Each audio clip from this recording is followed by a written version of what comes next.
Sir నమస్తే sir. So ఇప్పుడు Pawan Kalyan fans Mahesh Babu fans మధ్యన ఒక ఇష్యూ జరుగుతుంది.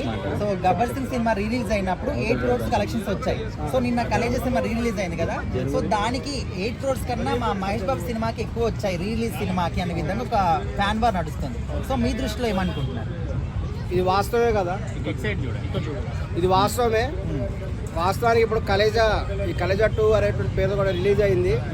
అది ఇదివరకు అది అంతగా హిట్ అవ్వకపోయినప్పటికి కూడా ఇప్పుడు ప్రస్తుతం సూపర్ డూపర్ హిట్ అయింది. దాదాపు కొన్ని ₹1,00,00,000 కలెక్షన్ చేసింది. అన్ని థియేటర్ల దగ్గర మహేష్ బాబు యొక్క హంగామా కూడా కనిపిస్తుంది. ఇది వాస్తవమే. సహజంగానే ఈ యొక్క అభిమానుల మధ్య ఉండేటువంటి పోటీ పరంగా కూడా ఈ మహేష్ బాబు గారు పవన్ కళ్యాణ్ మధ్య పోటీ పెట్టుకుంటే మహేష్ బాబు గారు కూడా పవన్ కళ్యాణ్ గారిని బీట్ చేశారని కూడా వాళ్ళ అభిమానులు భావిస్తున్నారు. సార్ ఇప్పుడు రిలీజ్ అయినా కూడా ఇంటి కలెక్షన్స్ వచ్చాయి, అదేవిధంగా అన్ని స్క్రీన్స్ కూడా హౌస్ఫుల్ అయిపోయాయి కదా, మరి అప్పట్లో ఈ సినిమాని ఎందుకు ఫ్లాప్ చేశారు? మొదటిసారి వచ్చినప్పుడు ఈ సినిమా ప్రజలకు సరిగా ఎక్కలేదు, దాంట్లో సరిగా ప్రమోట్ కూడా చేయలేదు. ఆ సమయంలో దేవుడు అనే కాన్సెప్ట్ ని యాక్సెప్ట్ చేయలేకపోయారు, సరిగా ప్రమోట్ కూడా చేయలేదు. కానీ ప్రస్తుతం ఏంటంటే ఈ రిలీజ్ అనేటువంటి వరుసగా జరుగుతున్నాయి కాబట్టి రీసెంట్ గా చిరంజీవి గారి సినిమా కూడా రిలీజ్ అయింది, జగదాకి కూడా అతిలోకి సుందరి.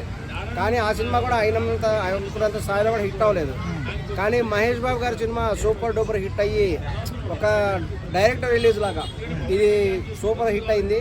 ఆ యొక్క వాళ్ళ ప్రొడ్యూసర్లు అందరూ చాలా సంతోషంగా ఉన్నారు.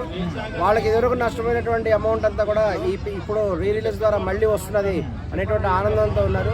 ఈ నిజంగా మహేష్ బాబు యొక్క స్టామినాకి కూడా నిదర్శనంగా భావిస్తుంది. ఇప్పుడు నిన్న కలేజా సినిమా రిలీజ్ అయింది, ఓకే, బట్ నిన్ననే భైరవం సినిమా రిలీజ్ అయింది.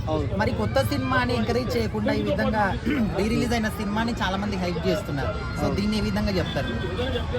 ఇందులో ఖచ్చితంగా మహేష్ బాబు యొక్క స్టామినా కనిపిస్తున్నది.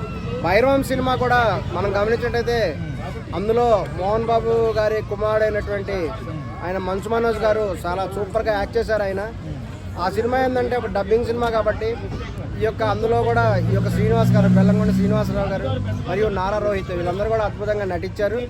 కానీ వాస్తవానికి ఇది డబ్బింగ్ సినిమా అయినప్పటికీ కూడా అంత స్థాయిలో తీయలేదు అనేటువంటి కూడా నిరాశకు ఫ్యాన్స్ గురవడం జరిగింది.